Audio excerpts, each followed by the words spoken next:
Just checking that we're unmuted again. And we're good to go. Good evening, everyone. Before we begin, I want to address yesterday's awful events. It is a huge relief to us all that nobody was hurt. And I think that many in the crypto community agree with me when I say that we're here with you, Mr. President, during these trying times. Your unwavering support for our community has not gone unnoticed, and we're immensely grateful for it. And really, the fact that after all of this, you've chosen to proceed with this interview blows my mind. It speaks volume, Mr. President, and thank you for being here tonight. I appreciate the remarks. It was quite something, but it worked out well, and Secret Service did an excellent job. And they have the man behind bars, and hopefully he's going to be there for a long time. Dangerous person, very, very dangerous person. But I appreciate the comments very much.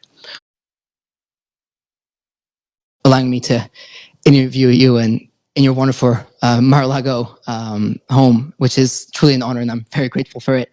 Thank you.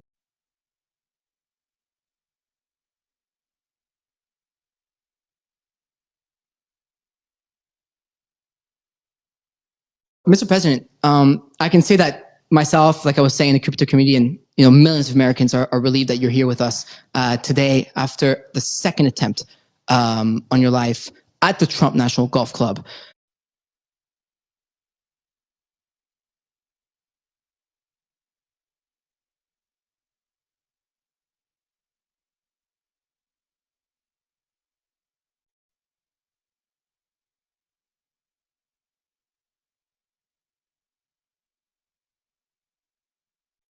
Can you run us through what happened? So I was playing golf with some of my friends. It was on a Sunday morning, and very peaceful, very beautiful weather. Everything was beautiful. It was a nice place to be. And all of a sudden we heard shots being fired in the air, and I guess probably 4 or 5. And it sounded like bullets, but what do I know about that? But Secret Service knew immediately it was.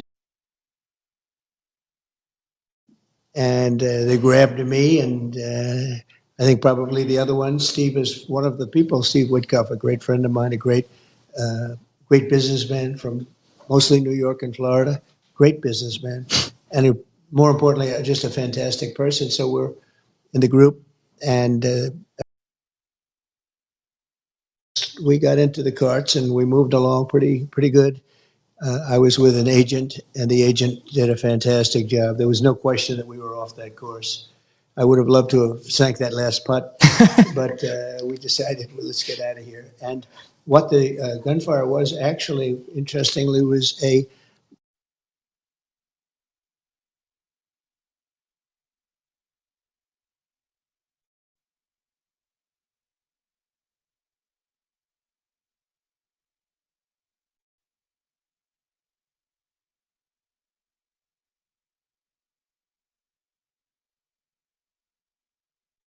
Secret Service agent had seen a barrel of a AK-47, which is a very powerful gun, rifle, and he started shooting at the barrel, started shooting. It was in the bushes. Wow. Could only see the barrel. How good is that, right? But could only see the barrel. Based on that, he started shooting and ran toward the target and was shooting a lot of, I mean, those were, the one never got a shot off. And he ran across the street and grabbed his car, hopped into his truck or car. And amazingly, a civilian in that area saw something and it looked very suspicious. And in the car,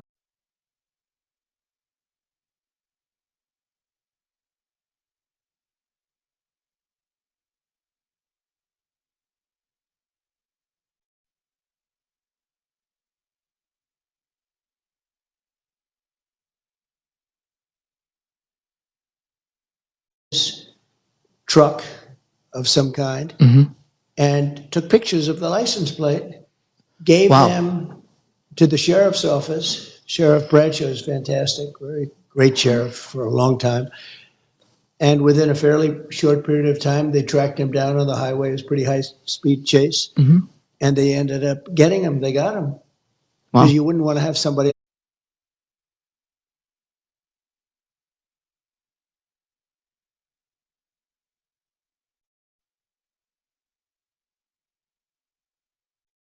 He dropped his gun, the AK-47. He left his gun. He left cameras behind, left a lot of things behind. So the agent did a fantastic job. The civilian did a phenomenal job. A woman. I mean, who would think times like that? How many people would have the brain power to follow him and Not take many. pictures of the back of his truck so that they end up getting, and the key was the license. So they got the license, and after they had the license, there's all sorts of technology where they can literally pinpoint where the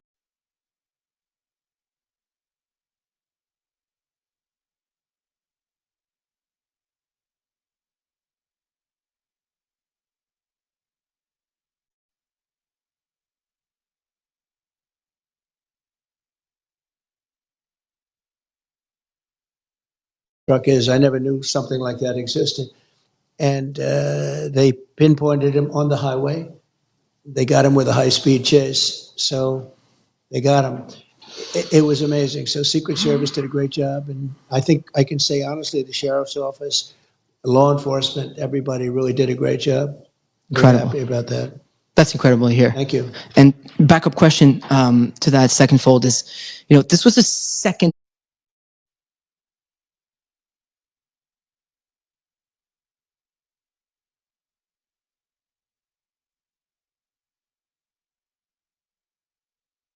life in under 2 months. What do you make of that?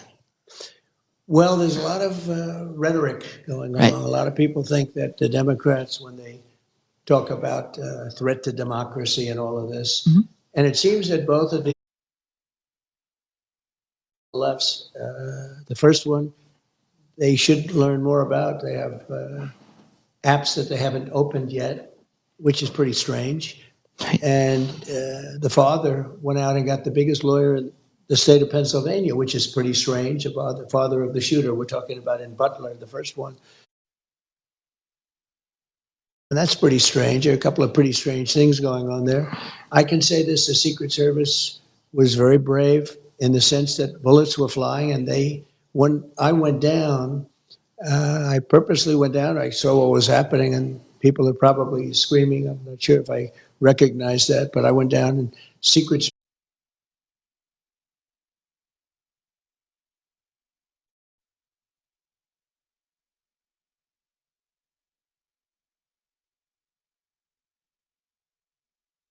Service, they were right there with bullets flying right at them, and they weren't hit, but three other people were: Corey, a firefighter, and two other gentlemen who they thought died. And actually, the doctors in Butler were unbelievable. And we've actually raised a lot of money for the families and family of Corey and the two gentlemen. And they both lived. They thought they were dead. The first thing I asked when I came up, I said, how many people are dead? Because we had a massive crowd. And with all those bullets flying, so three got hit. But there was a great display of bravery. I mean, it was incredible. Normally, the crowd experts will tell you when they hear bullets, and we heard a lot of bullets going off. Right. A crowd this was a massive crowd. You couldn't even see the end of it in a big field. And that the crowd always runs. They call it a stampede, like cattle. I mean, they stampede, and a lot of people get killed when they stampede, but they hear bullets, but nobody ran. They all stayed. Tens of thousands of people. Nobody ran. In fact, you can see it in the small group behind me. There was a group of probably a couple of hundred people behind me, and nobody ran. In fact, they're standing.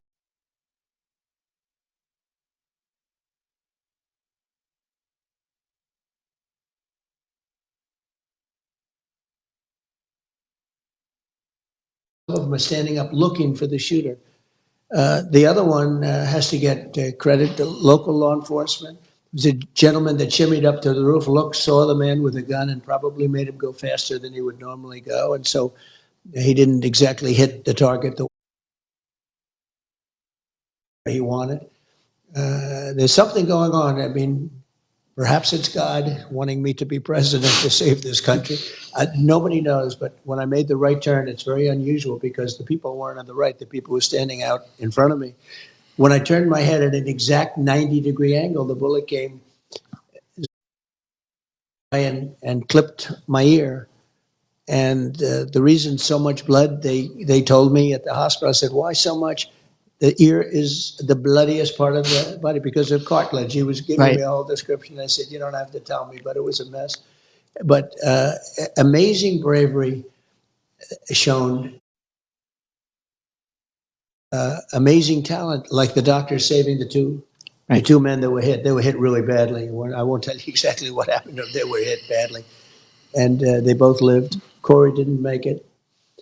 Corey was in bad shape. We had a person from the National Guard about 10 seats over from Corey run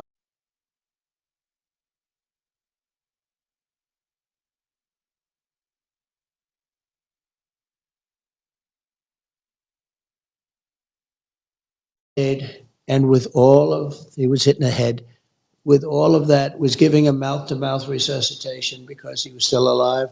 Wow. And people couldn't believe it. They thought it was such an incredible act. Who would do it? It would, just an amazing thing. And we're going to take him too, because it just, just the fact that he could do it, and some other people. So it was amazing bravery. And there was a mistake made, a bad mistake. That one building was unmanned on top. Very. And that was a mistake. There's nothing you can say about it. But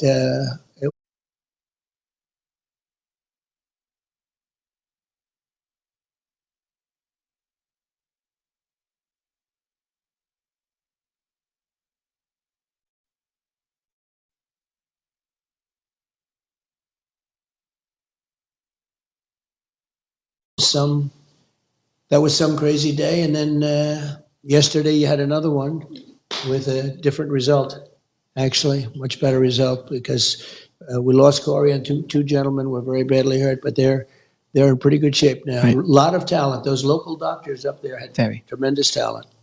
Love to hear that. Well, this is more of a personal question. Okay. Just turned 30 last week. We were just chit-chatting. The room here, young entrepreneur, son, aspiring father one day. Mm-hmm. With all of your success, you have a wonderful family. A couple of your sons are actually looking at us right now. You have a wonderful business for yourself, a wonderful life for yourself. You could be on the golf course without worrying about gunmen coming at you. But after multiple attempts at your life, you're still here. You've already been president of the United States of America once. You're about to be president of the United States of America again. I hope so. We hope so. Why do you do this? What motivates you? We have a country that's in trouble, a country that I love. I love the people of this country, people like Corey, who were just this massive Trump fan and he got hit. But people like that, they're in love with the country and they hate seeing what's happened to the country when you have 21 million people pouring in from all countries of the world, from prisons and jails, from mental institutions and insane asylums. Insane asylums, and they are different. Even prisons and jails, they are different. One's a little more severe than the next. They're coming in as terrorists, and they're coming into our country at levels that nobody's ever seen, and they're taking over our towns, and they're taking over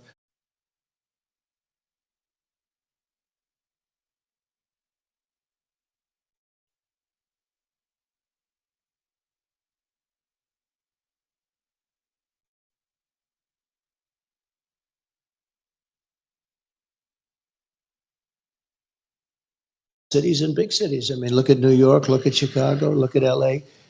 Tens of thousands of these people, and they're rough people in many cases. They are rough, tough people.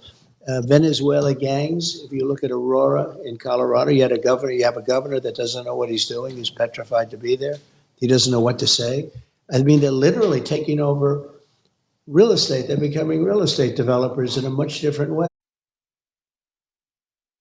Right? They're taking over buildings. Everyone's afraid of them. And they have a big AK, talking about AK-47s. That's what they have. They carry massive guns. You say, where would they get this kind of power? And they're vicious people. They're gang members from Venezuela, largely, and known as being one of the roughest gangs anywhere in the world. MS-13, which is a bad gang, and you have these guys. And we're going to clean them out. We're going to get them out. But the bottom line, just answer it quickly. I love the country. We're going to make America great again, and we'll be able to do it. We did it once, and we'll do it again, and much easier this time. The border is in much worse shape than it's ever been. This is the worst border there's ever been in any country. They have not done the job that they have to do. I mean, you have Kamala, she was the border czar. I call her the comrade because she's a Marxist. She wants to tax everybody out of business. She wants to raise taxes to 70, 80%. She wants an unrealized capital gain tax, which is the craziest thing I've ever heard. Nobody's ever even heard of such a thing. And they'll put everybody out of business. We'll end up in a depression if she gets in. And very simply, though, we're going to make America great again, greater than ever before. And I love doing it. Being from Canada, I can probably relate to what that means. Yeah.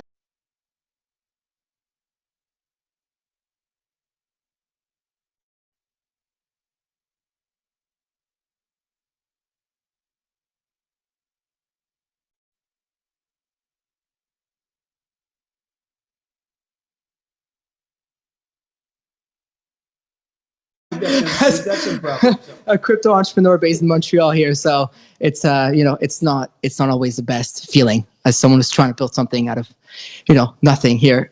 Speaking of which, I'm wondering now. I know this is quite different, right? But I know many people in crypto feel this way as we're trying to change the financial system. Quite literally, we're trying to change things and make a difference, but it always feels like there's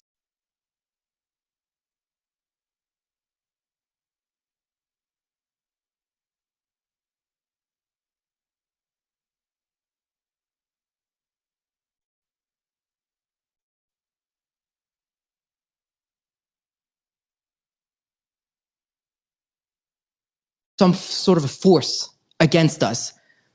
In your case, do you feel similarly that there's a force out there to get you? Well, you have a radical left force, and we have forces. I say that we have a lot of evil in the world. The world is a nasty place, and you can see that with some of the things that have happened. We've been treated, I think, very unfairly, but I've done so well. It's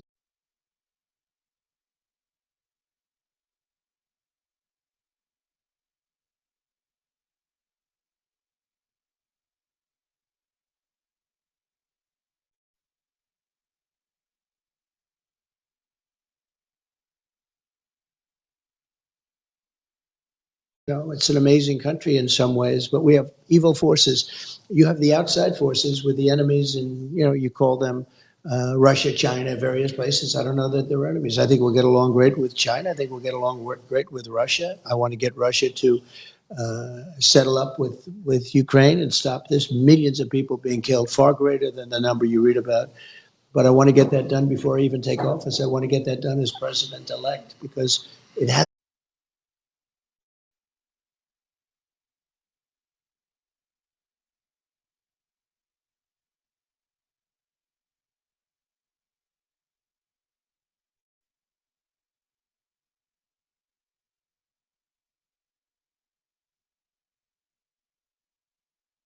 solved. Too many people dying. Too many cities are just in rubble right now. You look at the culture is just being destroyed. Mm-hmm. We got to get that done, and I'll get it done. There wouldn't have been an October 7th. There wouldn't have been Russia attacking Ukraine. There wouldn't be inflation. All this inflation, which has hurt people so badly. You wouldn't have had that horrible type of withdrawal we were getting out of Afghanistan, but with dignity and strength. That was the most embarrassing moment in the history of our country. And frankly, Russia would have never gone into Ukraine if it weren't for that. They looked at that and they said, this country is no longer run by Trump. This country is run by stupid people. And we have a great military. I took out ISIS in 4 weeks, and everyone said it was going to take 4 or 5 years. I took them out in 4. Our military is great, but you have to have the right. So the bottom line is that it can be nasty. But it's only going to get worse. If I don't win, it's only going to get worse. It's going to get really bad. We'll end up being Venezuela on steroids. We'll end up in 1929 type depressions. and we have to make sure that this person doesn't get in. This is far worse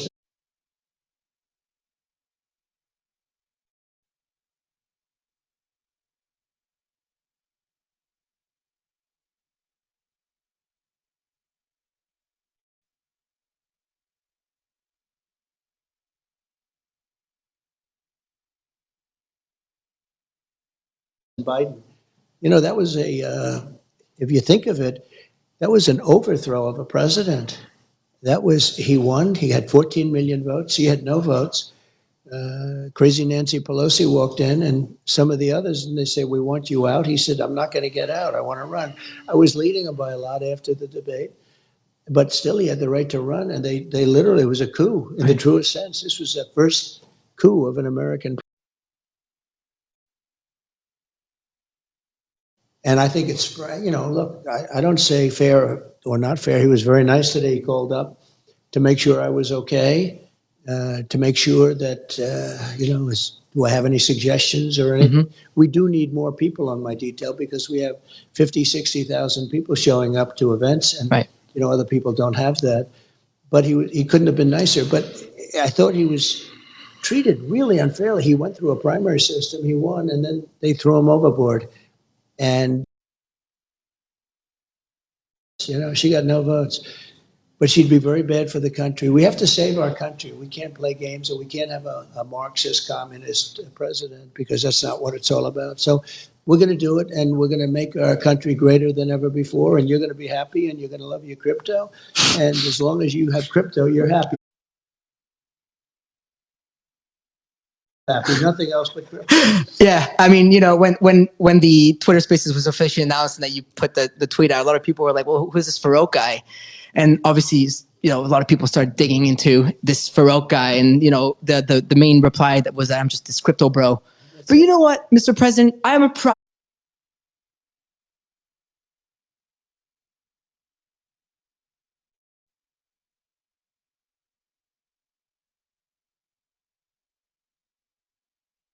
crypto bro, you know, and it seems like you're starting to become one of us, if not already. I know for a fact that your children are quite involved in the space. I mean, we have Baron, Don Jr., and Eric on the Twitter Spaces right now. Eric and Don Jr. here will be joining us a little later on this programming. But, you know, get into crypto now, because I already see the people on Twitter Spaces really eager to hear you talk about this. You know, at the recent Bitcoin conference, you mentioned that, and I quote, America should be the crypto capital of the world. Yeah. That was a big statement, and I believe the correct one. So why is it not right now? Well, I think it will be right now. Right now you have a very hostile SEC. I guess you'd have to say, I don't know, when you say administration, do you call it Biden or do you call it Harris? Nobody really knows what to call it, but maybe we'll say a combination of both. But they've been very hostile toward crypto, toward all of it, and extremely hostile, like nobody can believe. Nobody even understands why. My attitude is different. If we don't do it, China's going to do it. China's doing it anyway. They are. But if we don't do it, we're not going to be the biggest, and we have to be the biggest and the best. And, you know, when you look at values, and when you add it all up, the value of this whole thing is bigger than they were showing me. Your top 20 corporations and all of this, the numbers are just gigantic. It suffers from some credibility lapses. I mean, some things were done or not done, but it's very young and very growing. And if we don't do it, China's going to do it, other countries are going to do it. A lot of countries would like to be in a position. We have the advantage because it's us. But you have a big advantage because it's me, because I do believe in it. I also know a lot of friends that are really into it. And my kids, I mean, Baron knows so much about this.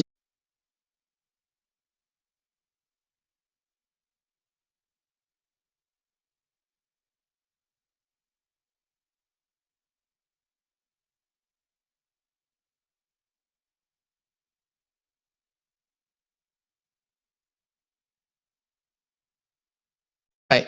Eric, and Baron's a young guy, but he knows it. He talks about his wallet. He's got 4 wallets or something, and I'm saying, what is a wallet? Explain this to me.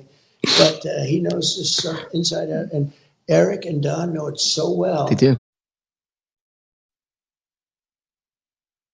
people know it a lot better than older people.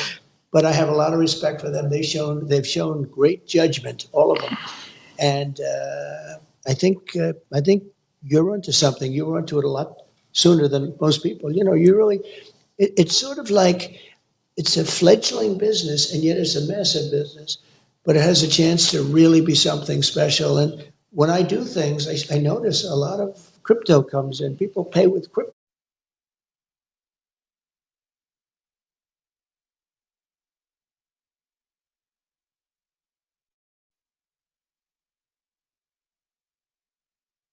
Oh yeah. And you didn't see that even a year ago, 2 years ago. So I think it's really it's big, and yet it's a fledgling compared to what it will be. And I love that you were mentioning your children and how Barron is using his wallet. Similar to me, I'm trying to teach my mother how to use it. I send her one ETH every Christmas, one ETH every birthday, and same for my little Zoomer brother, who probably isn't Barron's age category. So, has learning about crypto from your children had an impact on you? Well, it makes it easier, and it's sort of like a language, you know. A beautiful granddaughter, Ivanka's daughter, and she is Arabella. She speaks perfect Chinese. Wow. And their other two children, two great young boys, they speak perfect Chinese. They learned it when Wow. they were 2 and 3 and 4 from a nanny who was Chinese. That's impressive. And she was from China. And she would teach Arabella. When President Xi was here, President Xi couldn't believe it. She walked up to him and had a perfect conversation.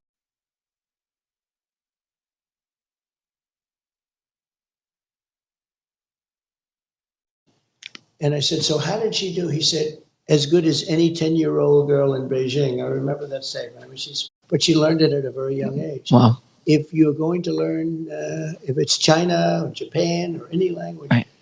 It's not a child. It's almost like a natural. So it's a little bit like that, I think, with crypto. Now, I think crypto is a lot easier, right. if you want to know. But there is a learning curve. And yeah, my kids really understood it, and they understood it pretty much right at the beginning. Yeah, we're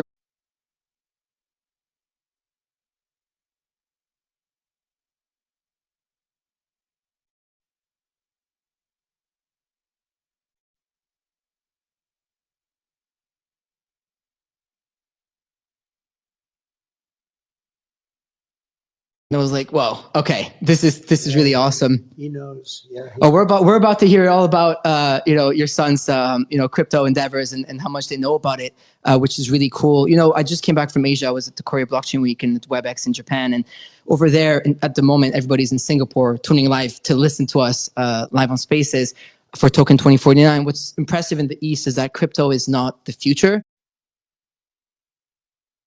When I come here and in Canada and North, it feels like I'm being taken aback. So the question I have for you, following up on what I was asking earlier, is why is it so important for America to lead in cryptocurrency adoption and innovation?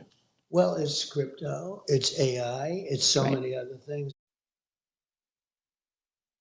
Speaking of an interesting future, it needs tremendous electricity capability beyond anything I've ever heard. It never made sense to me, but this is what it needs. If you take all of the electricity coming out of the U.S., in order to be dominant in a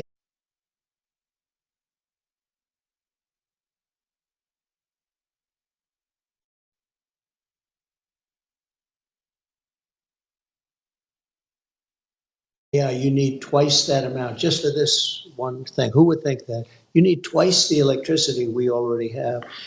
And you got to get started. I mean, you have to be, if you're the U.S., you have to get started. Right. You don't want to be left in the dust. And China's already building electric plants, and they want to build them for the AI, and it's very important. But you need tremendous electric, and in this country, environmental impact statement problems that we have. You know, China doesn't have those problems. They don't do them. They just build. They said, build over here, build over there. With us, you have to go through years. But I'll make it possible to create tremendous amounts of electricity very rapidly. But people don't know that. People don't know that you need double the electricity.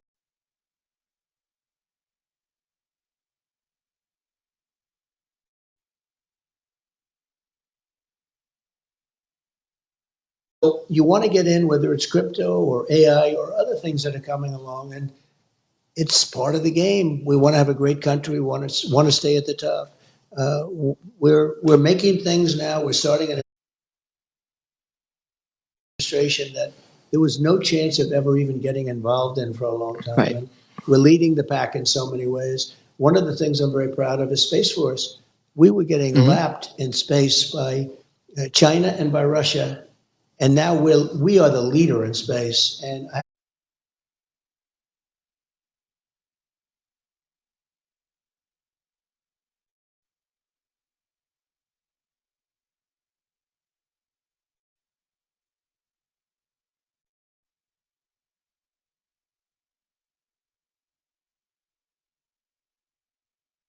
is doing a fantastic job. He's my friend. He endorsed me for president, like so strongly. It was incredible. But he is doing an amazing job with respect to space. When you look up, I think somebody said he sends 90% of the rockets sent up throughout the world are his. Wow. And you got to hand it to him. He's something. He definitely is. Wish he was here, but at least we're using his. We'll get him. We're definitely using his platform to do so, and I'm sure there's a reason for that. So, right, like there's a lot of American entrepreneurs, founders in crypto that need to sadly leave the country because it feels like at times we're being treated like we're not really welcome to build companies here. The CEO of our company over at Rug Radio was actually debanked earlier last year, but we'll get into that later. Do you think it's important for America to have a legal framework for crypto so that businesses can thrive and survive here? I do, and they should have certain safeguards too. Maybe somebody would say that's a bad thing to say, but no, it can't be totally freewheeling. And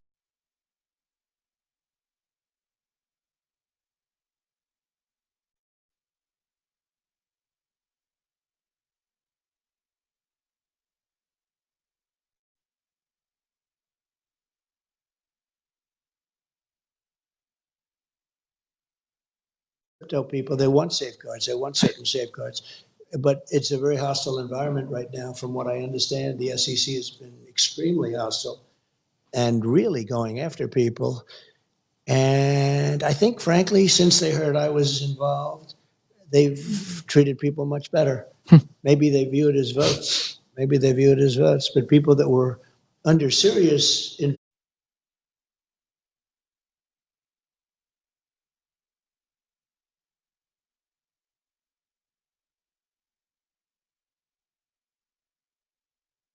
nothing wrong are all of a sudden not allowed to go free. And I really believe that's because they see, this is a very big market. This is a very powerful market. Very. So I'm glad I helped. If I helped, I don't know, maybe I didn't. But the unbelievably hostile. The one thing is that if for some reason bad things happen and we don't win the election, those people that were under investigation and that are free as a bird right now, and people that weren't being looked at in the crypto world, because it'll start the day after the election if they win. And I view it differently. I mean, I just view it that we have to be the top no matter what we do. Right. Chips or anything else, we were really starting to go with the chips. We have to be number one. And I think AI is really important, but I think crypto's one of those things we have to do. Whether we like it or not, we have to do it.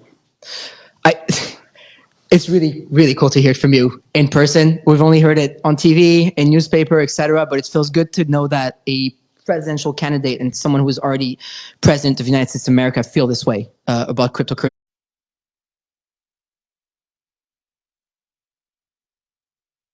And a lot of people in the industry are relieved to hear that. And now we'll see what the results are in November. But on something a little lighter now, I remember the day your NFT collections came out.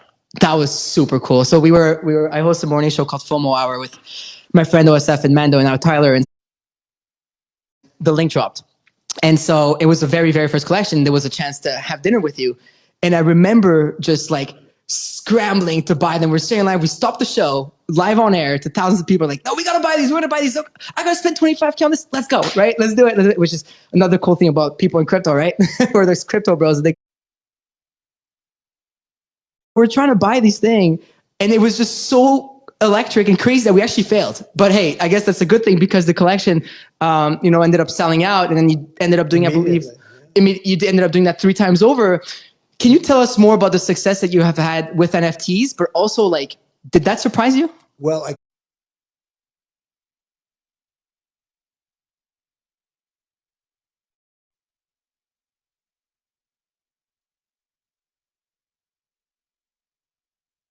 and NFT was considered cold. I mean, to be honest, it was a cold industry. It had its day a few years before, as you probably know. But when I did it, I said, what do we have to do with anything else? And it's playing cards and some beautiful artwork and other things. And we went out with 45,000 NFTs, and it was amazing. We thought it would take 6 months, maybe a year to sell. It sold out.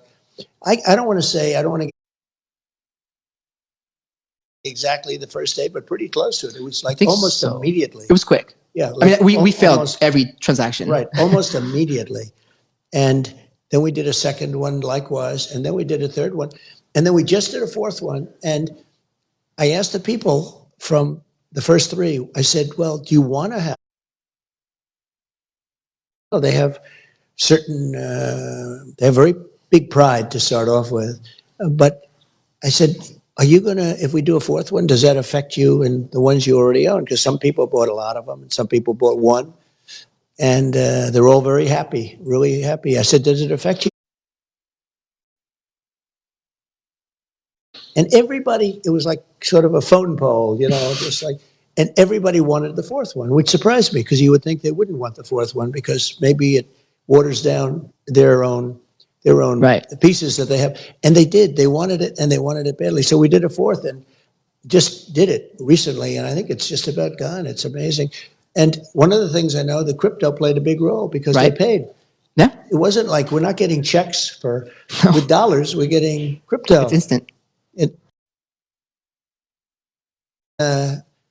And that taught me a little bit about what you love. It taught me something that was incredible. We did the NFTs. It was so cool. People said, don't do it. Don't do it. You're not going to. I'm sure. And we did it, and it sold. Literally, we had anywhere from 6 months to a year, and I think we did it in a day or something. It was quick. Yeah. It was quick, and you know what? It was fun. That's what it was. It is fun. It was a lot of fun. So I'm aware that you probably have a million things to get to. So I kind of want to finish off with a couple more questions for you, Mr. President. So first and foremost, were the NFTs a big part of the story, of your story? You came to see the value in digital assets? A little bit, because so many people paid this way. If they didn't, if they would have been paying in dollars, I would have said, that's standard. I would have assumed. And I was blown away. I wasn't overly interested in it, to be honest, but I did it.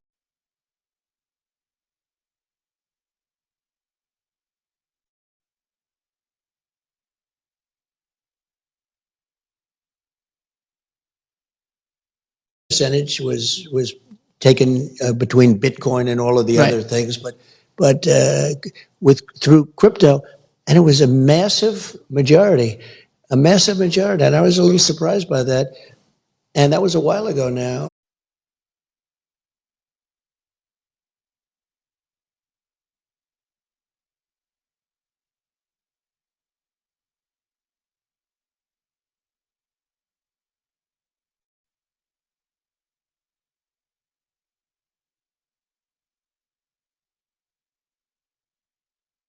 My eyes, but I think my children opened my eyes more than anything else. Wow.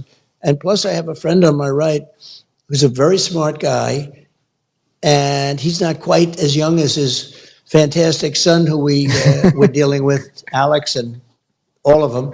But he knows a lot about this stuff for a man of his age. He's still pretty young, but for a man of his age, Steve Witkoff.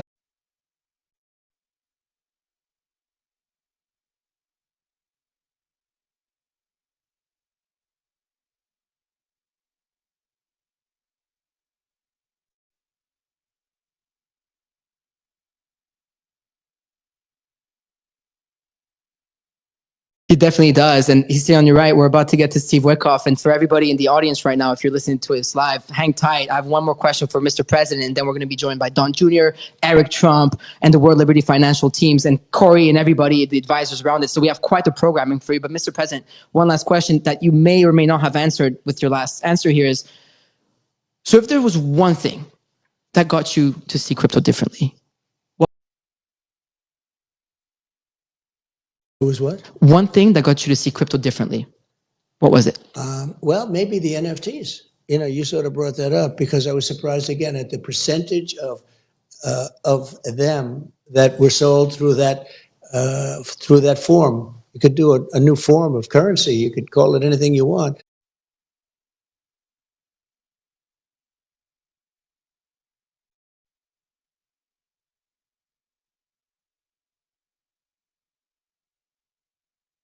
That was, I think it was also the level of enthusiasm that my young sons have for this, pretty young guys. I mean, one's extremely young and two are pretty young, right? But the level of enthusiasm they have, and also just to add a third element, I have a lot of friends, very smart people, some very smart people, and they're believers. So it means.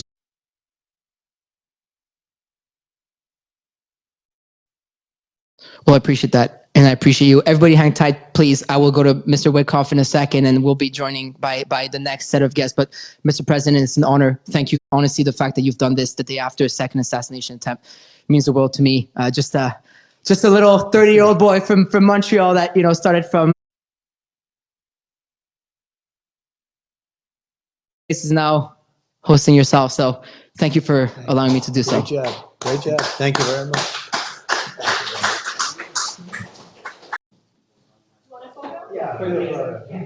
Everybody hang tight. We'll be right back.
Ender.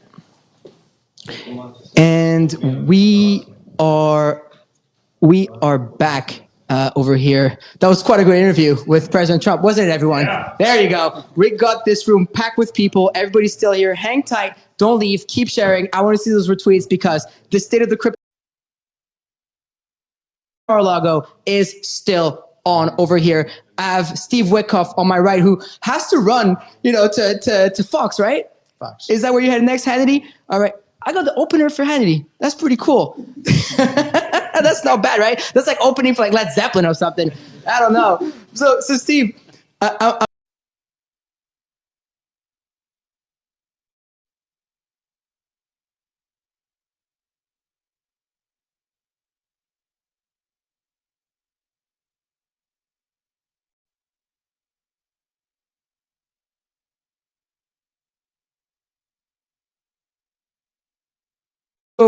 chat with you real quick, and then we'll get to our other guests. First and foremost, you were with President Trump yesterday on the golf course. Yeah. As he was trying to sink that last putt, as President Trump was saying. But how do you feel? I feel blessed that I was out there because I got to see what he has to live his daily life like. 2 assassination attempts in the last 2 months. He's been conspired against, vilified. He ought to be commended for his 4 years of public service as a president.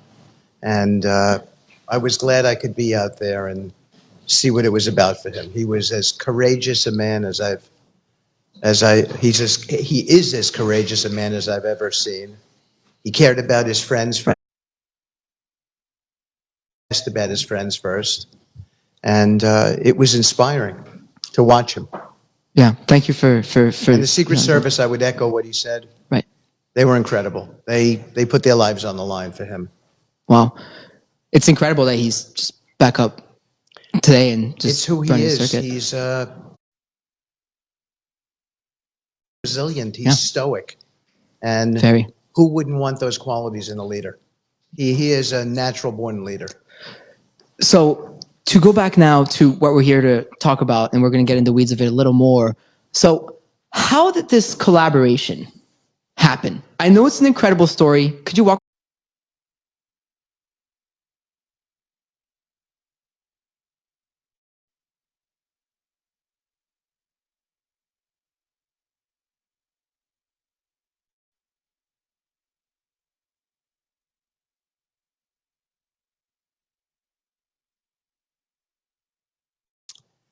My son introduced me to 2 partners, Chase Hero and Zach Folkman, who are exceptionally bright people.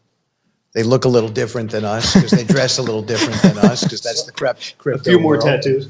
right? I have 1 or 2 tattoos, but Chase, Oh, really? Chase Really? yeah, I have it's hard to see here. It's okay. But I have a tattoo.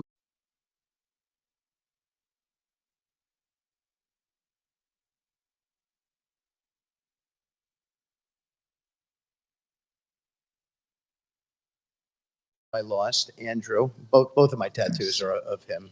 I actually think he's the one who put me out with the president yesterday, so I could witness his courage and talk about him to the American public. But I was introduced to Chase and to Zach, and met traders from all over the world. And these guys are as smart as any currency traders I've ever met. And they began talking to me about decentralized finance, which means frictionless finance, and why it made sense for people, and about the forgotten who can't get credit out there. The American economy.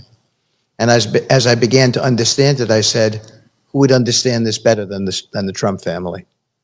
And so we had a meeting initially with Eric, Don Jr., and the president and his counsel. And we said, let's go pursue it. We've been on it for months, spent a lot of time on diligence with really, really good lawyers on how to operate in the space. Right.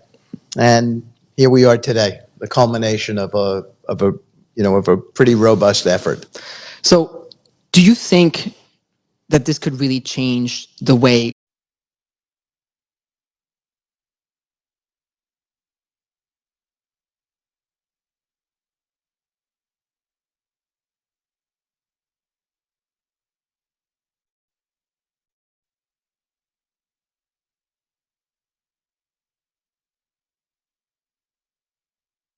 wealth is created in America?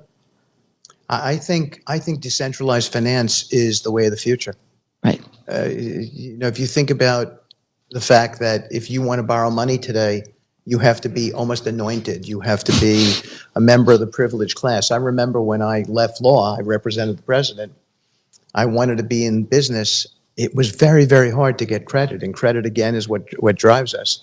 Crypto allows it to happen. Decentralized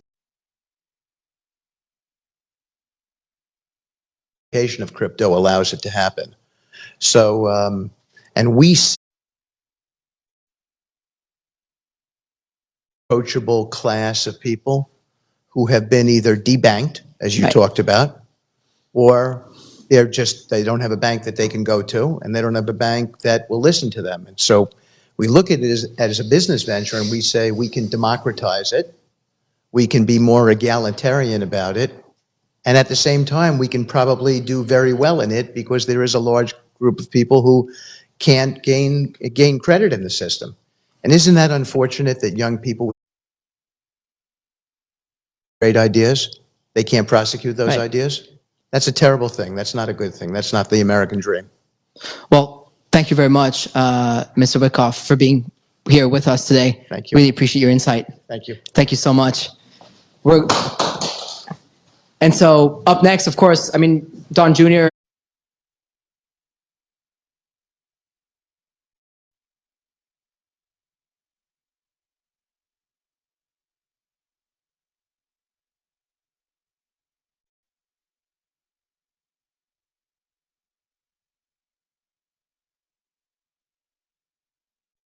However you guys want to set up here. We got a whole programming for y'all here, so really hang tight. We're filming the whole thing.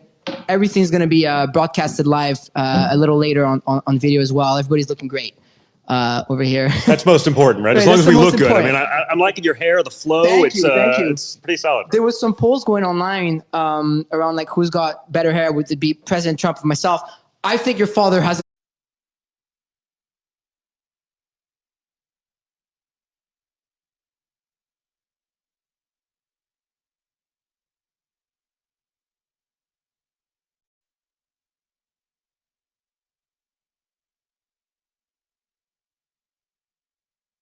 I have to give it to him. Listen, as a Trump who may or may not one day inherit the Trump hair genes, I don't make fun. I don't mock it because you never know. One day I could wait. So far I'm 46. I'm doing pretty good on the hair department. No way. I'm an old man. There's no chance. Yeah, look at that white in the beard. Still haven't had the white in the hair, and I'm not vain enough to dye it. So we're good so far. Well, you're gonna have to share your secrets with us maybe after the stream, because I'm getting old. My knees are hurting from being 30 years old. Yeah.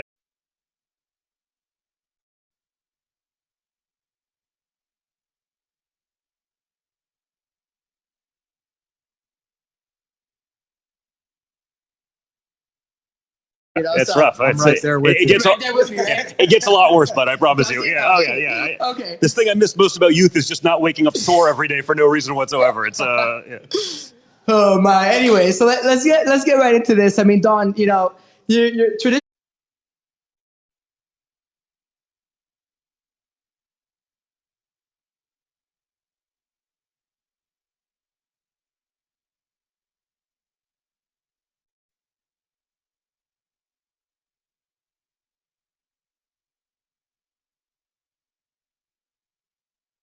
Systems, have not been working for many Americans. This is something that you speak about a lot. It's something that Mr. Wyckoff talked about, and that your father talks about, and all of you at this stage. I talked earlier about how my company's been debanked. My CEO has been debanked, and he's an American citizen from Texas. Got a call one day and said, "Hey, come pick up your money, and we're going to send it to you by the mail. Here's a check." Said, "No. I'm going to come pick it up." To me, it was insane that this is even an. We're talking about someone who has some money, right? Yeah. And so I know your family is very familiar with being debanked. So how does DeFi fix these problems? Well, listen, I think I was probably a late adapter into some of these technologies in the sense that I was a traditional real estate guy. We were bricks and mortar, and there was a time period where the Trumps, we could have picked up the phone and called any CEO of any bank and gotten a loan from anyone in the world on any project, and low LTVs and everything like that. Then we got into the political arena, and Bang. like that, it was turned off. I mean, it wasn't that we didn't have incredible balance sheets. It wasn't that we didn't have, the reserves. I mean, I've had it for some of my personal businesses. Same story as your partner. I mean, I had an operating business with a partner, and he calls me one morning. It happened to be the day of like CPAC, 2 years ago. And he calls me, he's like, our operating account has no money in it. I think we got hacked. I go, what do you mean we got hacked? It's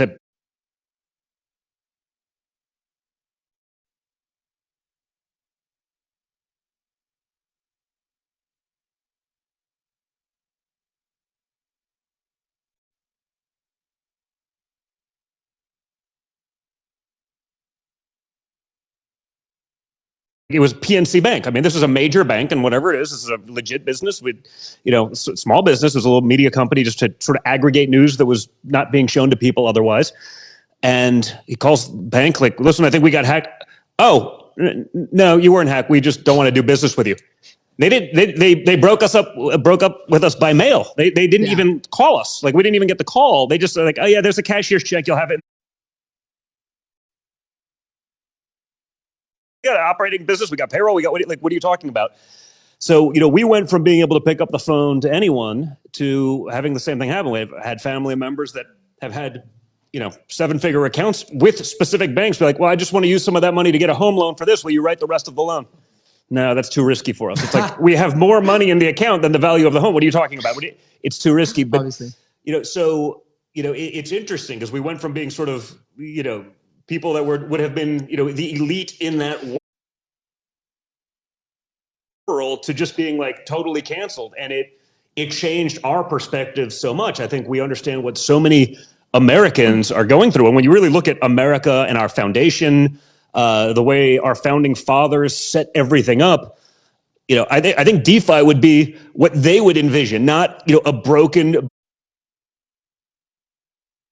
system where a bunch of middlemen are getting pieces and VIGs for doing nothing, for pushing paper, which creates not just sort of a lot of waste and inefficiency, but really has become a politicized process, and we see that. And again, that only goes one way. You can say that I'm this incredible radical, whatever. I get called that all the time. I mean, I don't know. I went to the Wharton School of Finance. I have a pretty good finance background. We built and changed the skyline of New York as a family and some cities in the world. I think first time I got invited back to speak at Wharton I was like 28 years old. I didn't know anything probably by then. I still didn't know anything. I'll say that for the record. But I think we've learned a lot since then. And now, that same access to us. So for me, and so much of what we've done, and really so much of what's been a part of our political journey is that, creating actual fairness in these systems that have been, truly bastardized and politicized. I mean, we witnessed it firsthand because it's like,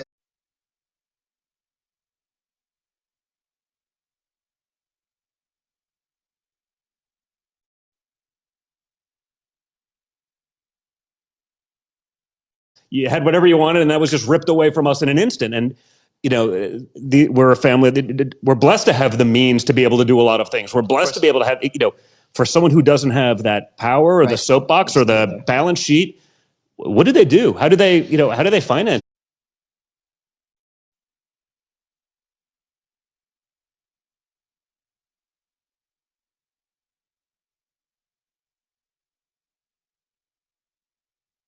It's a real problem that needed to be addressed. And honestly, I think this is the way. This is the way of the future. This is the way to eliminate that efficiency. A lot of it being peer-to-peer and not going through the usual bureaucratized system. So I think everything that's been talked about right now is so important. But for me, this is about how we save so much of what I believe our founding fathers really intended for our country. So I was going to ask you something that you answered. I was going to ask you, has banking become political in the USA? Clearly, it seems that you seem to think it did. Not seems. It is. It is. It has become politicized. You can look at that, whether it's, spreads, whether it's rates, who can get what. That's been going on for a long time. And, it's sad and it's disgusting. So I was going to ask you if it affects the everyday American, which you did. You get into that already. Yeah. So then the question is, if this all affects the everyday American, To me, cryptocurrency is why I do what I do. Correct. I own my money on my ledger. Nobody can take it away from me. Correct. So how does DeFi help the everyday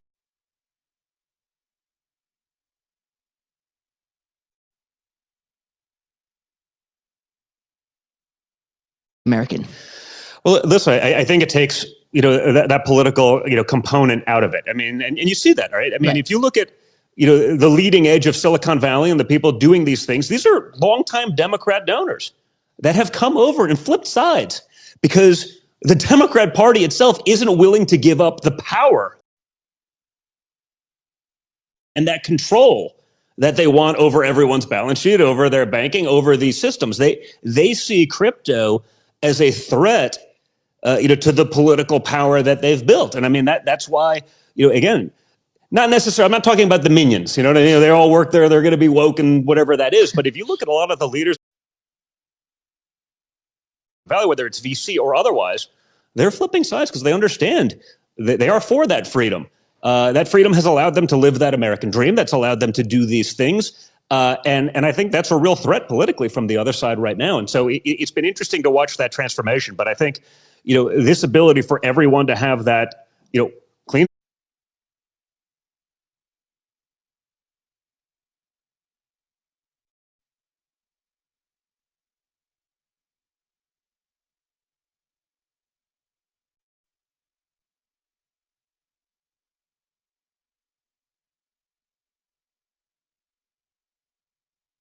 start, no politicization. I think that's everything. And I can say that as someone who's been, still blessed, but still incredibly impacted. I can only imagine how much more difficult it is for someone that doesn't have sort of, let's call it the natural head start that we have, having worked as a family business for 40 something years. Right. So I know many people in crypto, right, who may not have supported your father before that have flipped camp, right? And, recognize the benefits of his leadership now. And maybe that'll even change after tonight's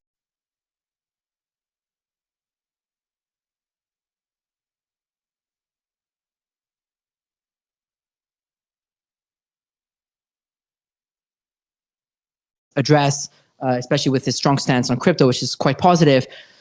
Why do you think this is happening now? And what message do you have for people who weren't in your camp before, but might be considering joining it because of how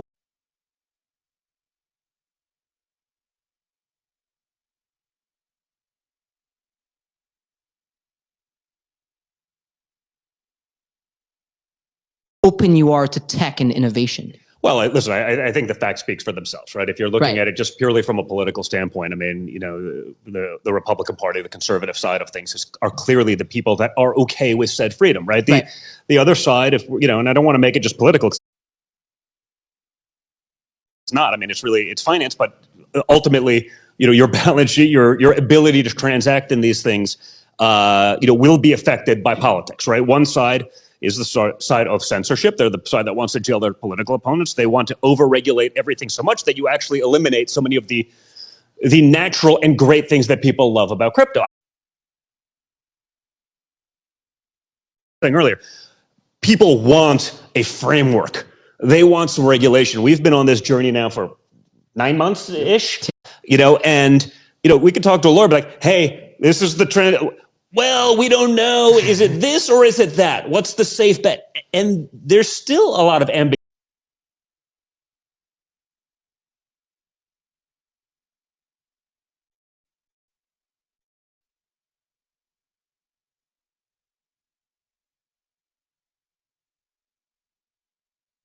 Do need an understanding and a framework, but they don't want such a framework that it's so overregulated, so overcontrolled that you actually just end up in, a digitized version of what we have today with all of the problems, all of the bureaucracy, all of the waste, and all of the inefficiency.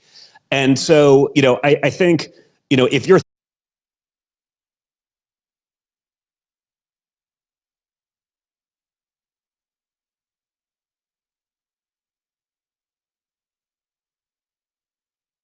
these things, if you're thinking about your financial security and that ability to transact freely, like, honestly, is that even, it's not, it's sort of a no-brainer at this point. I mean, people are not, Right. They're not hiding their thoughts. That No. I get it. It's probably that people are going to tell you what they want to hear right now. To get elected and they'll change. We've seen a long history of that, but they're basically saying the quiet parts out loud as it relates to overregulation. You saw what my father did in his first administration as it relates to cutting regulation, the excessive bureaucracy, eliminating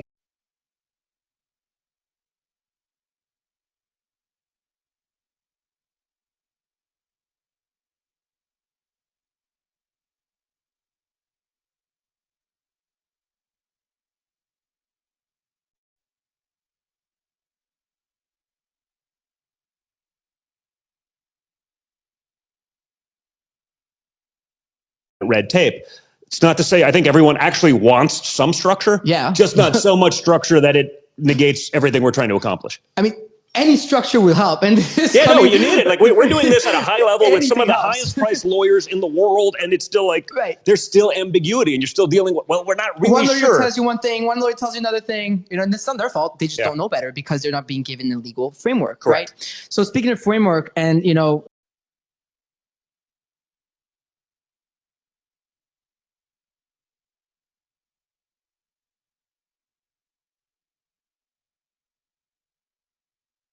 speaking to your father, Zach, who's obviously a real estate, tycoon and someone who, has moved, enormous markets here in Florida, in New York, et cetera, and is now extremely interested in the world of DeFi, et cetera. And he gave you all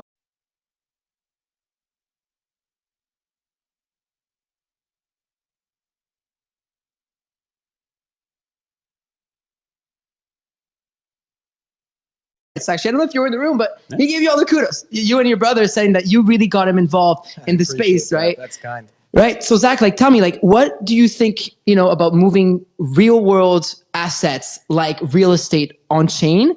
And then tell me more about the problems, with mortgages and stuff, and how DeFi specifically solves this, and why I'm asking this, obviously tied into the project. Yeah, that's a great question, Farouk. A lot to chew off there, but I'll touch on a couple of key topics. First one being transparency.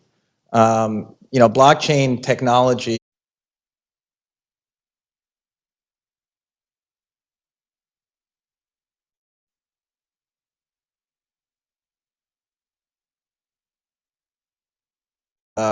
records every transaction on an immutable ledger. And the best real life example I can really come up with this is as it relates to the bond markets, specifically in '08. Where you basically saw all the big banks take all of these junk bonds, package them with AAA rated bonds, and none of the investors had any clue what they were buying. Why? Because it was really hard to trace. And there were some really smart guys like Michael Berry and John Paulson who figured it out and made an absolute fortune on it. But the average guy got absolutely screwed. And what the blockchain would do, if technology into the bond market, for instance, you would be able to see all of these transactions on the blockchain. You'd be able to see that they're junk bonds very clearly, and you'd be able to see that the bank actually moved them from these junk portfolios into these new portfolios because all of those transactions are publicly recorded. So that's one area where I think you can make a real difference with blockchain technology. Another one I'll say as it relates specifically to DeFi is automation through smart contracts. Right, we've all gotten mortgages before. Don and his family, they've gotten some. It's gotten a lot harder. It's gotten a lot harder. But let me ask you this: even when it wasn't hard, how long did it take you to get a mortgage? How much? Insane. And the reality also, the points in and out to deal with people who are really not all that impressive, that were adding not really a lot of value, also just incredibly wasteful. And 3-4 points in and out of a deal, it's like it's nuts on on $1 billion more for what? For a couple of guys to push some paperwork around. I mean, it's truly insane. And eliminating that waste is like, I just take personal joy actually in the ability to actually take on some of those systems, because I'm the guy that had to deal with those guys. I'm the guy that was on an Excel spreadsheet back when in my early 20s was like, I'm the guy giving some bureaucrat a bunch of nonsense that they're just filing away and they're just checking another box and it's points in and out and they're trying to pretend like they're adding value when all they're doing is actually slowing down a process. And just like we need government efficiency, you know, we need business efficiency. Right. Because these dollars are just really being wasted. And the last thing I'll say is I think that it offers a really compelling opportunity for some of the young folks out there that want exposure to real estate. And I know there's a lot of them because they all tell me, Zach, you know, how do I get exposure to real estate? And I'm, you know, I sort of laugh and I tell them,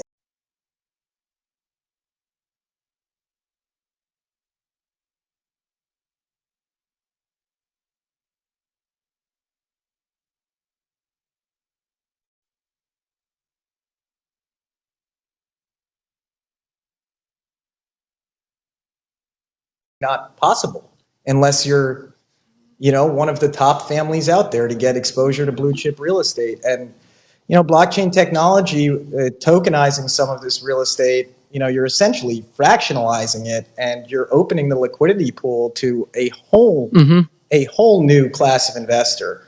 And you're also globalizing it, right? You're exposing, you know, people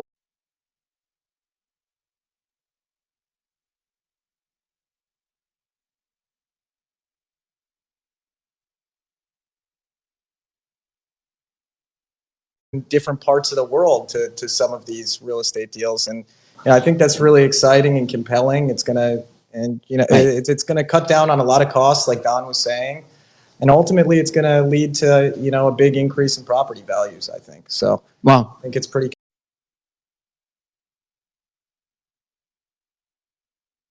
And I have one more question for both you and Don, as then I'll segue into Zach, Chase, and Co. and Eric Trump, who may have to run to Fox. Yeah, I think he's also doing other TV. This is why we got Baron on. We're multitasking. But don't worry, we got your little brother on. So we got Baron on. So Baron, hang tight. Yeah, he's still here. So in the meantime.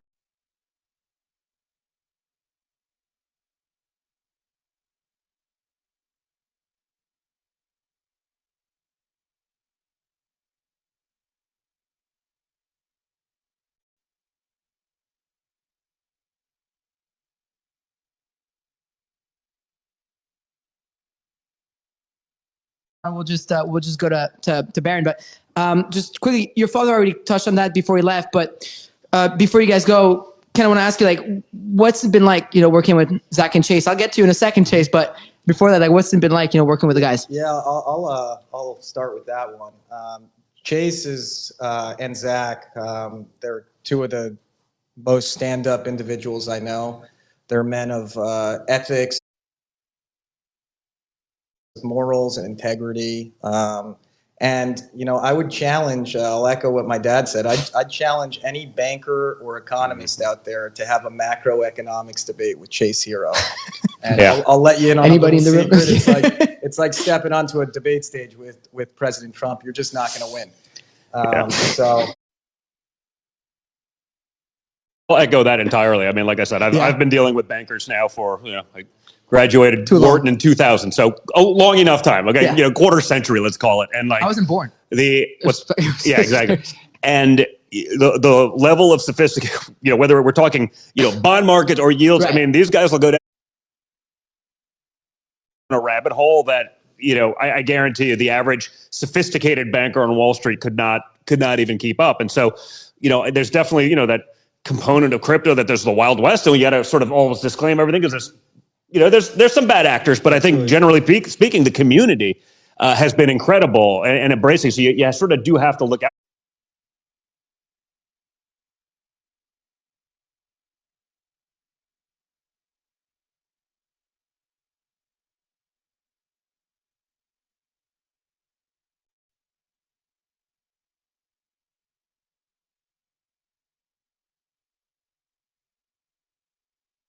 The level of sophistication, honestly, you know, I'm not someone that, you know, I don't judge a book by its cover. Yeah, when I'm looking at those shoes, I'm like, that looks like my daughter's golf shoes, Chase. But you know, it's fine. It's fine. You know, but these guys start talking about, you know, financial markets in a way that honestly, like, you know, you could put them in a boardroom at Goldman Sachs and they're going to smoke the people.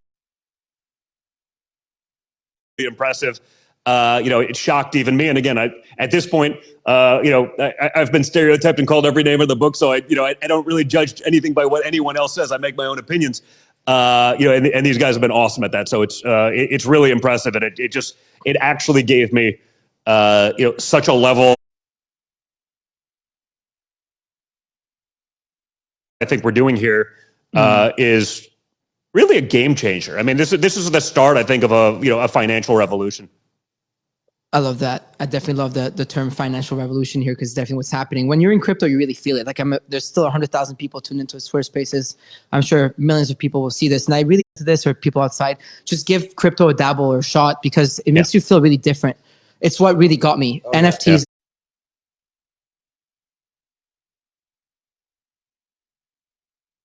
Of being able to own my and we're going money. to try to do a lot of that also, because again, even for me, again, I've been following it for a long time, have a lot of friends in the space, forever. But like, I'm still a neophyte, you know what I mean? And I'm okay to admit that. And there are hurdles, there are complexities, there are things aren't made as easy as perhaps they could be, and there's sort of a lot of then fear mongering into this. So I think a whole part of this is I hope that we can help sort of simplify so much of this for a lot of people who love the idea of it.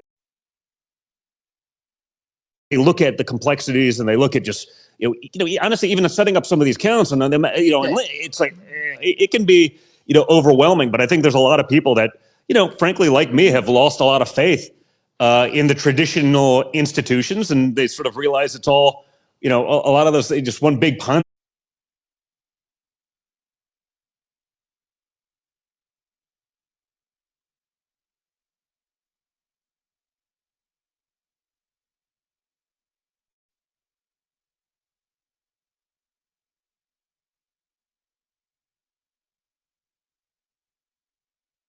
Guess what? If you don't know, what's going on, you're not the guy at the top of it. You know what I mean? And so, we saw that in 2008. We saw that, and it was interesting because it was a time where, that was the beginning of my business career in real estate. And I sort of remember going to my father at that time and being like, listen, we got to go all in on this. We got to go. Because I was just a young, aggressive, 20-something. I thought I knew everything because I experienced, 5 or 6 years of a real estate boom before the world hit a wall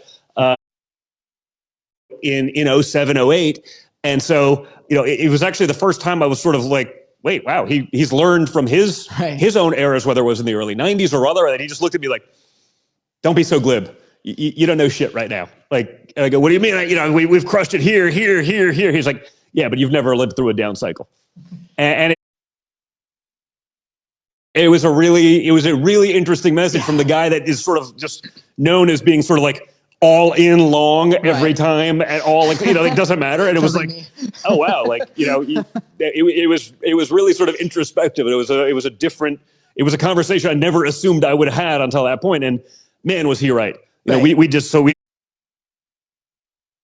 focused on doing, more like a license model for real estate so that, we could participate in the upside, but not take some of that downside risk. And then when the world did go to hell and it did hit a wall going, a billion miles an hour, all of a sudden it's like, wait, we didn't lose anything. We've all these cash reserves. And then we just started picking up things for 10 cents on the,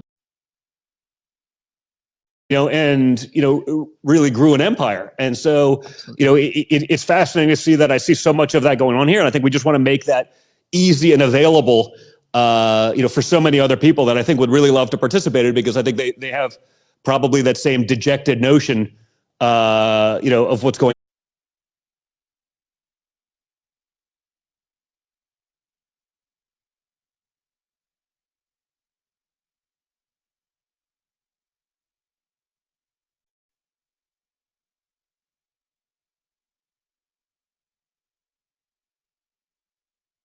I've been friends with Junior for years. I've never heard that story. I don't tell that story lightly because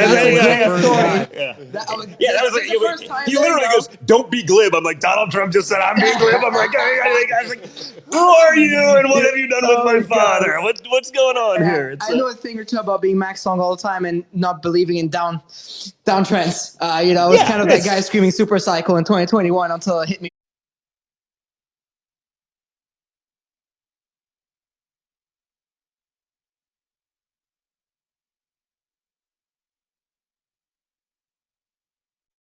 Listen, hey, you know what? But I'll say this: like, I've learned a lot more getting punched in the face than I have from the easy times. Like by a factor, like I learned more in that 08 cycle than I did in the prior 8 years of my real estate career by a factor of about $1 billion. I love that. You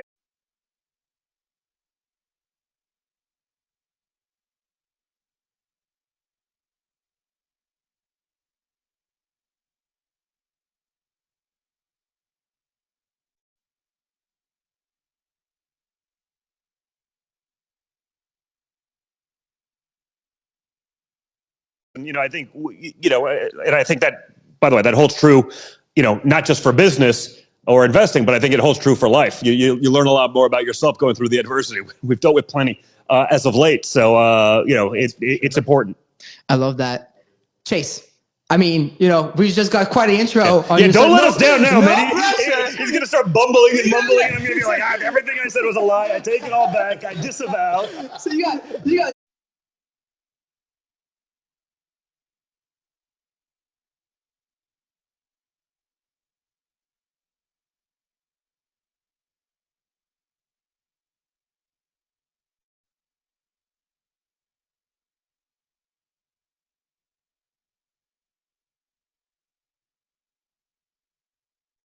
kudos. I disavow. Yeah. Zach and Don Jr. and I mean even Senior.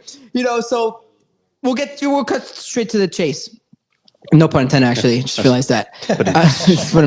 Exactly. Just cue it out on the video after. So there's been a lot of rumors floating around. World Liberty Financials, yourselves, etc., and about the project. Most importantly, is any of it true? Oh, that's a good one. Right off the. The funny thing is it, a lot of people like to say a lot of things. And I'll always start with this. When I first got into this space, I felt like it was a warm place where we were together and worried about what outsiders' opinions were. And, when I stepped back into the space, I wanted to kind of come in here to solve this bifurcation and how things have become this way. And it's been an interesting voyage. You know what I'm saying? It's been an interesting voyage from start to finish with these guys. And it's hard to follow up these guys. They get me so excited about this space. I feel reinvigorated by it. It reminds me of 2015 when I walked in the first conference and I had a hoodie on. I was scared the World of Warcraft warriors were going to find me, So, but I like that. It was warm and it was we all worked together. So, it's hard to say what's being out there because I try not to listen to it or pay attention to it too much. Right. You know what I'm saying? So, because I can't control people's outlooks and, the way I look and the way I act and the way I've been through in life, it's all targets people want to paint in their own way. And that's fine by me. This was never about me. This was about intelligent people together that were curious and that wanted to, save the little man. You know what I'm saying? We all got into crypto and DeFi especially because we were, sick of being de-enfranchised from the banks, right? You have some money, you can borrow some collateralized debt against it, right? You have some assets, they're good. In this space, it's almost the same because of the use case of getting into it, So half the world can't utilize big finance, the other half of the world can't utilize DeFi. And the reason being is it's too complicated. I mean, we were introducing you and your brother to it and you guys what, I gotta go to MIT to get through this? I felt like I was in kindergarten again. I was like, I felt like a slow individual. It was, for a little while. There's still a long runway.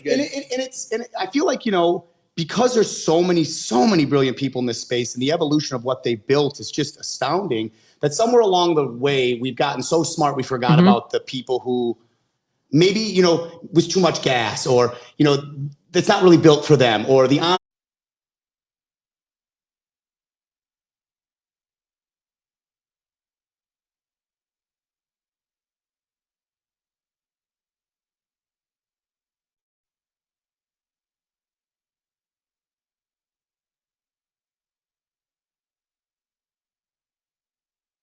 difficult. And, for me, I always like the big challenges, the big adventures, because that's where the depth comes, And so, when I talk with the boys and I said, I got a really interesting challenge I think we can face that's perfectly aligned with you guys, who else can reach a world in a way you guys can, especially the average person, the teachers, the firemen, the police officers, who all deserve a piece of what big finance is, but I've been excluded from it for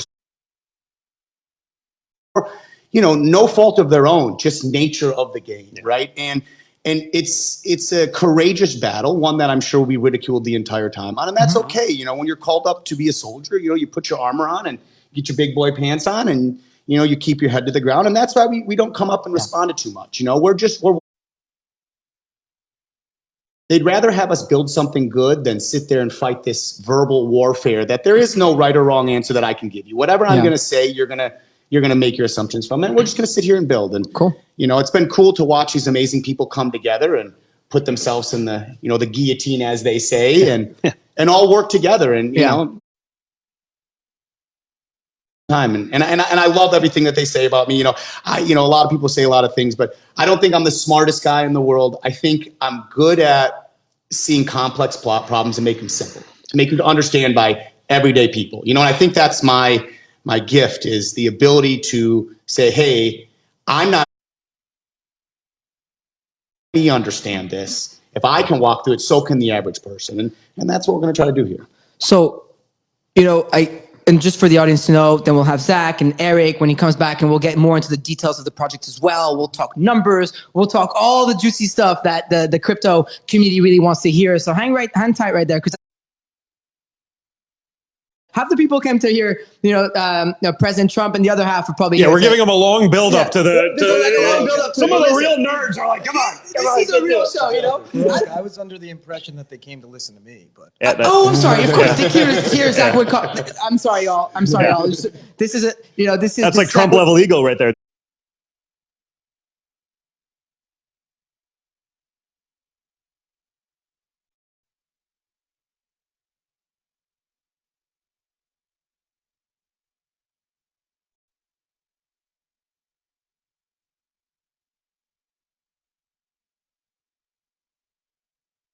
Congratulations! I'm glad it's rubbing off on the. I love it. But I'll take that as a compliment. It is. Hey, listen, hey, no one finer. It's a long build-up, but it's a build-up that's worth it. It's a good programming, so I hope everybody's entertained here. But Chase, another question for you then is, what's the overarching vision for this project? A lot of us want to know, like, what's actually going on, right? What's the vision? What are you trying to do? It's a big goal. But first off, this country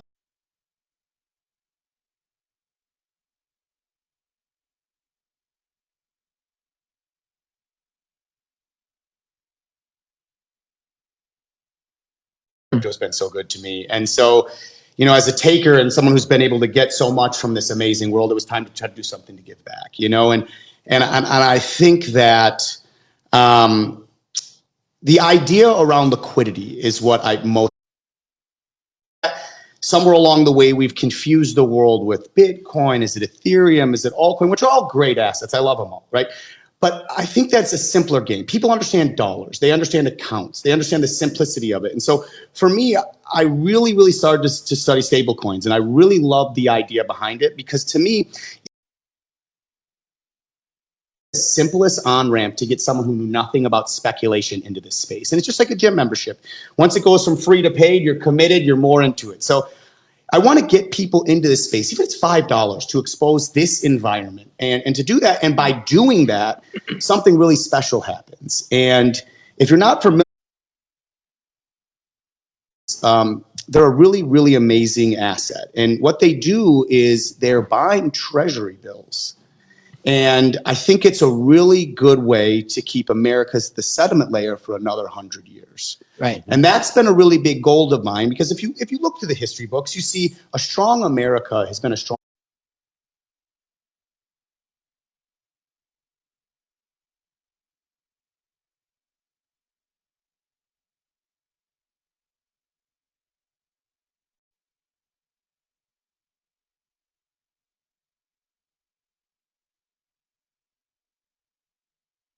economy. And the history books dictate that.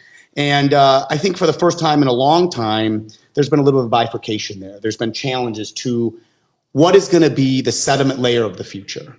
And currently, right now, it is still the US dollar, because the largest medium exchange in crypto are stablecoins, and they are all pegged to the US dollar. And so my advantageous goal here is to simultaneously giving people financial freedom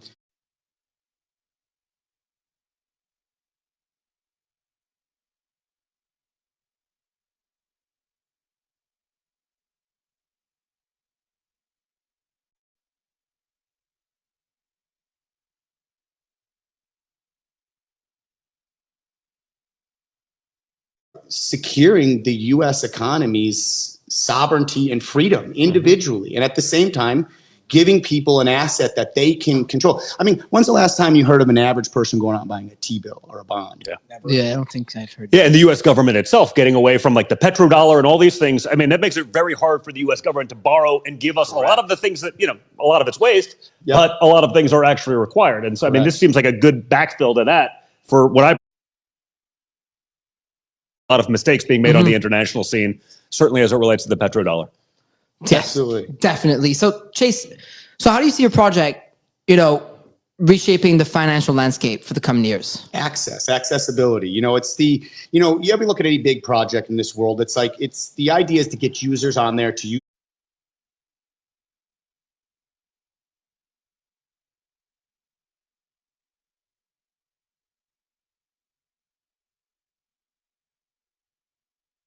them to enjoyable. And like, I really think that's where we need to get, you know, and that's why I love them as a family, is like their whole idea is about this start to finish comfort, like the ease of use. They're like, I would say they're perfect in class in that. And so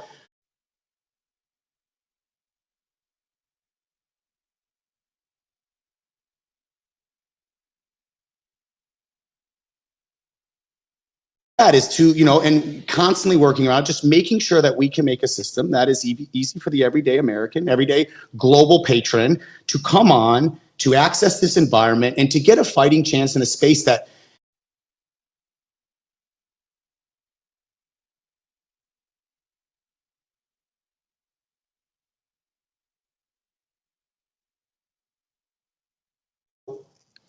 out of their reach just due to the complexity of it. I mean, it truly is. I mean, in the beginning of this, we used to go to like my mother, my grandmother, my sisters, and I'd be like, listen, I'm going to give you a bounty, $10,000. If you can get to where you have a MetaMask, you get $10,000. At any time you have to stop, call me up and the bounty goes down. And you realize that people get stuck really quickly. This is a very advanced technology. And I think that along the way of this advancements, we've kind of like missed the ball of like crumbs as maybe people think. And that's the future here. You know, like I really, really, truly believe is when everyday Americans are using this and they're experiencing this and they understand the freedom of it. And that's to me is the coolest thing ever, is that your bank is wherever you go. It's in your pocket. You know, you have money. It's right here. It's like, here's where I go. Here's where I use. It truly, it's funny, you know, in just the day-to-day life, you know, like I'll bring my ledger to the golf course, you know, or I'll bring my ledger to a meeting, you know, and they're like, wait, you have all your funds right here. I'm like, you've broken out at dinner, like on multiple random occasions. I was like, I got this one, boys. Yeah, we got this. And the thing is, you know, like, and that's the parallel of these spaces is going to be the hardest intersection to make. It truly is. And so you need the largest grasp of the simplest ways to do it. And like, I've just never met in my entire life someone who can break something down so simply like you and your father and your family does. And I really think like merge gives the American, you know, person a fighting chance for this sovereign freedom. And it's going to be a revolutionized thing, because the average person doesn't even get a yield off of a dollar. I mean, you go put your dollars in the stable coins, you put them on chain, you're instantly making money. It's like, and it's all backed by the treasury. You know what I'm saying? So it becomes like this, why are we excluding this, you know, from the world? And part of me thinks that sometimes some people want excluded. Some people want it held off from the world. Some people inside of it want it held off. A lot of very powerful people, for a lot of very bad reasons, definitely don't want this to happen, right? I mean, it eliminates a lot of their power. It eliminates a lot of their potential resources, and you know that inefficiency. Someone's making money for it. A lot of people still bought Hamptons houses, and a lot of people were left with no retirement savings, and I think we're trying to eliminate that inequity there. Yeah, I mean, efficiency is a very, very profitable business for some people. Oh yeah, right. That's I think the misconception is that not crypto versus the U.S. dollar. It's crypto and the U.S. dollar. It's crypto and America. It's crypto supporting, and vice versa. But a lot of people seem to be making this like warfare between the two of them. But we're just trying to build something cool, man. Liquidity. I mean, and that's the thing is like, you know, I see a lot of the bifurcation in the asset ownerships. You know, like the classes. You know, like who's better than other. And I get it. I understand it. You know, the camaraderie and all that. But like, is unified. It is to bring liquidity into this space. Period. End dot period. And so far, the best Rails I've ever seen to do is going in the Rails via stablecoin, right? And it's like until there's other easier on ramp, that's the avenues that we explore, you know. And so, like I said, my goal is a very simple one, and I don't want to make enemies. No, I know I will. And everybody's like, oh, you're that way. It's seriously just to bring in liquidity into the space that's much needed. I love that. Well, thank you very much. Chase, hang tight. I know Zach's here. I know Eric is probably getting interviewed by Fox right now, but we do have Baron on the Twitter Spaces, and I've got questions for him. Or he's not here anymore. We took too long, so we're gonna try and.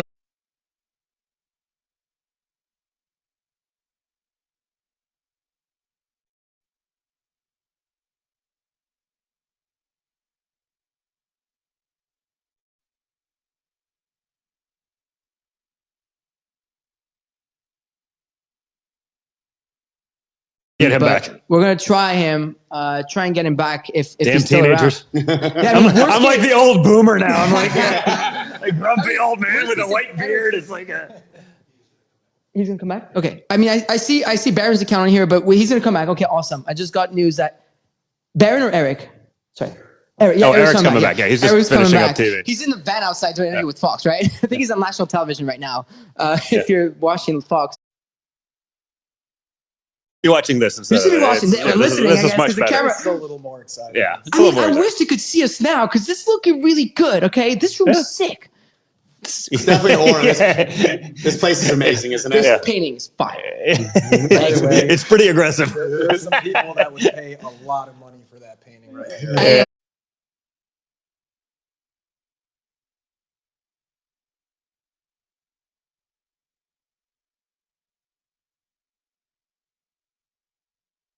I wish. I mean, this camera 1 or 2 was good. It's got its own lore, right? Oh, So that painting was given to my father, but the left hand was left unpainted. And they said, the artist basically said,